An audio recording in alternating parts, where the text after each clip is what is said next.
beginning the 10th of October, and it is glorious. Mrs. Lee's had to put her sunglasses on, and I might have to take my cardigan off in a minute. It's very warm, but it is autumn, so sometimes the days might change and you might need to take off your cardigan. Sometimes you might need to put your cardigan back on, or maybe your coat. But can you do me a big favour? You can? Can you make sure that in the labels of your jumpers it says your name? Because we have to hunt all over the place for coats and for jumpers, and if they haven't got names in them, it makes it very difficult. Can you remind your grown-up? Brilliant. Anyway, I'm going to take my shades off. Just going to lift that up out the way because if it's harvest time, isn't it? Can you see all the lovely harvest gifts down here?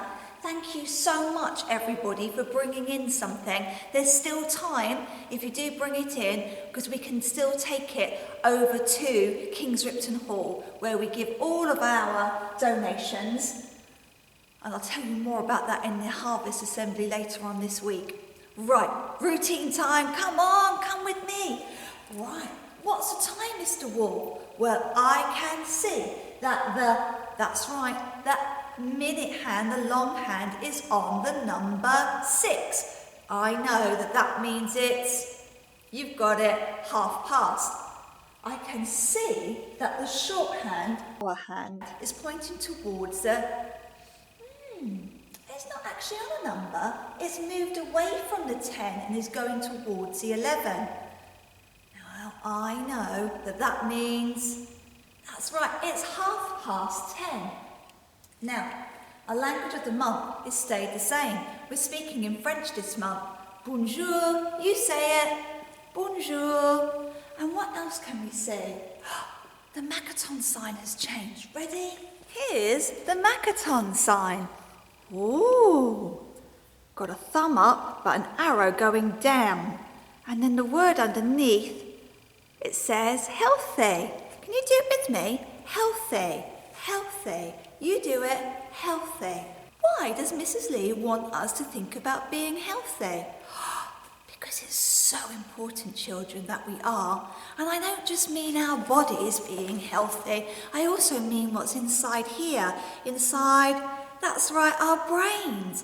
Inside here, we need to be healthy. Now, I know that over on the board, the Healthy Selfie board, are you ready? 3, 2, 1.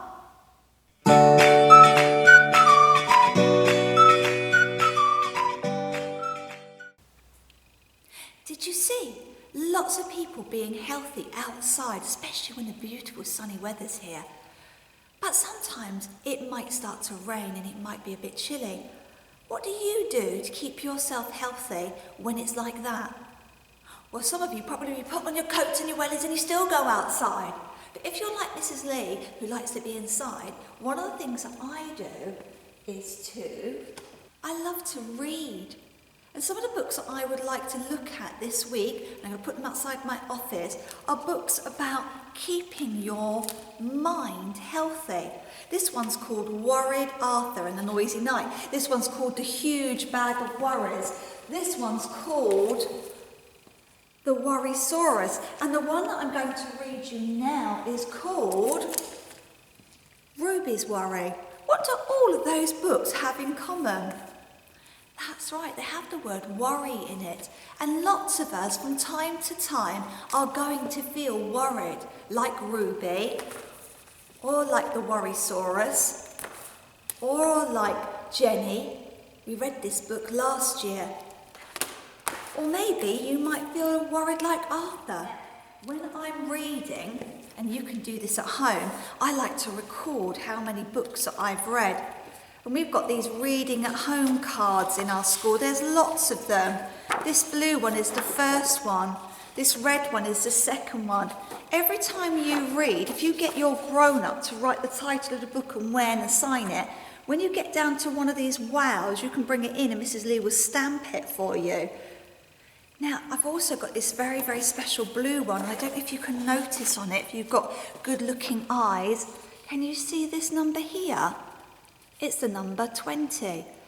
Now, if you can get up to this card this year, it will mean that you've read 810 books, or maybe if you're on chapter books, you've read 810 times. I wonder who is going to rise to the challenge and have a go at doing that. The reading cards are all outside Mrs. Lee's office. There's lots and lots of different ones, all different colours, going from number 1 to number 20. And I think it's a really, really, really, really good way of keeping your mind healthy by reading. It takes your mind off of things. I'm going to read to you now Ruby's Worry, and it might help you if you're feeling a little bit worried. Here we go. Ruby's Worry. Ruby loved being Ruby.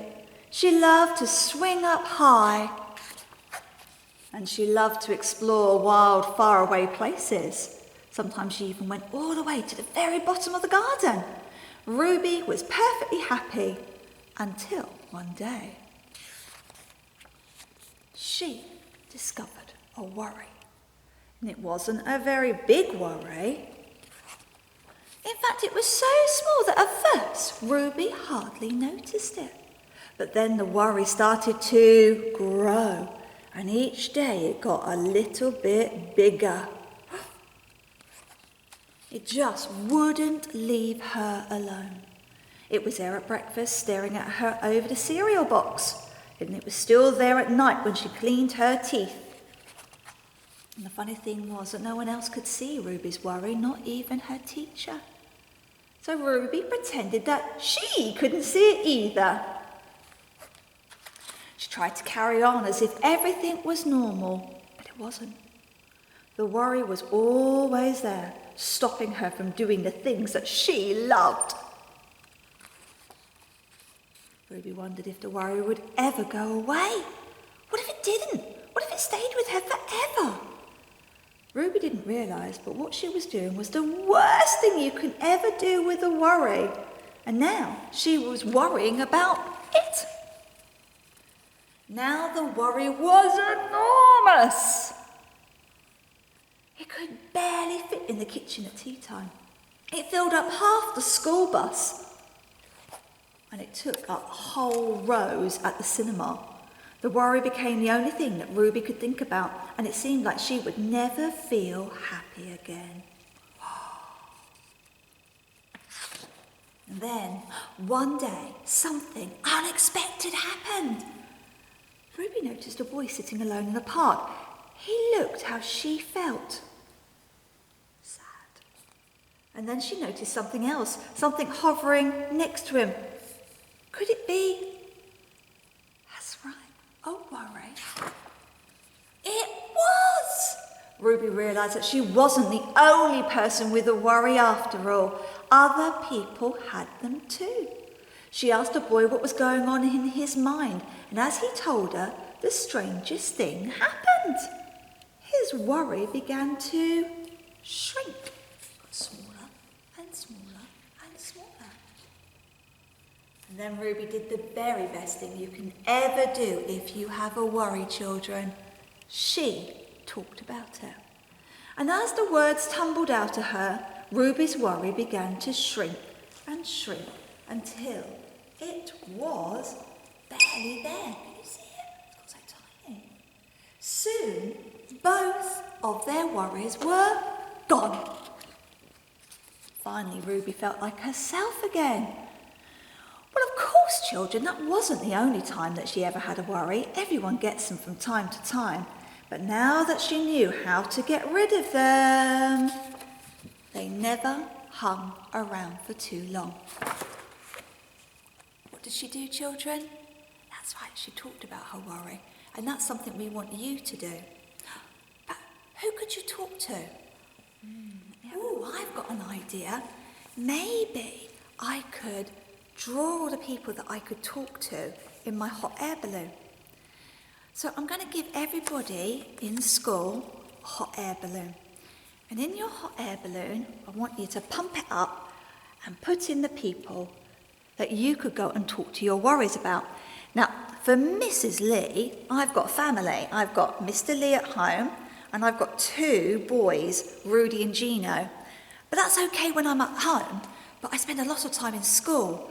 So I was thinking about, yes, Mrs. Smith. Mrs. Smith has got good listening ears, so I've put her on my balloon. I've got space here though. I wonder if I could think of somebody else who I could put in there.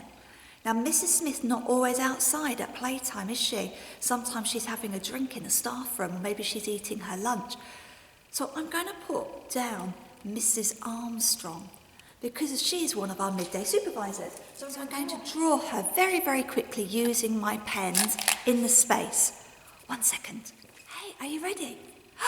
There you go. So I've drawn Mrs. Armstrong, and she's got her yellow viz on, hasn't she? When she's outside, she wears a yellow strip. Some of the other middays wear yellow jackets. And then you can find them really easily, and you can go over to them and you can share your worry. And then your worry starts to, that's right, it gets smaller and smaller and smaller until it disappears. Next time you are feeling worried, your mind's not feeling as happy as we want it to be, it's feeling sad, you must share them with a grown-up. All the balloons that we make, we're going to put up in a lovely display. So you've got to do your very best. You need to aim high with your colouring and try to use your phonics to sound out the names of the people that you want to label on your balloon. If everybody makes one of these, we can put them all up. And sometimes you might see somebody on somebody else's balloon. You think, oh yeah, I could talk to them. So maybe if you drew maybe Mrs. Eagle, or maybe you drew Mrs. Orledge, or maybe you draw Mrs. Hayho. There's so many people in our school who've got really good listening ears to help you to be healthy. Don't forget, our healthy selfie board would love to see what you're doing at home to keep yourself healthy. I know some of you have been bringing in medals and certificates. Come find me and I will take a photograph of you if your grown-up can't at home, and we'll put you on our healthy selfie board. How exciting. Right, don't forget to read, because that's another way of keeping yourself healthy as well as doing all the active things. Right, Mrs. Lee's getting very, very warm. Before I take off my jumper though, I'm going to check my name's in it. Yep, it is. So if I put it down, I can find it again later. Oh, I remember, last thing I need to do is to think about our school prayer. Can you all join in with me? You can close your eyes, you can put your hands together. The one thing that you must do though is say the words. Ready? Help me to do the things I should, to be to others kind and good, in all my work and all my play, to grow more loving every day. Amen. Bye, children.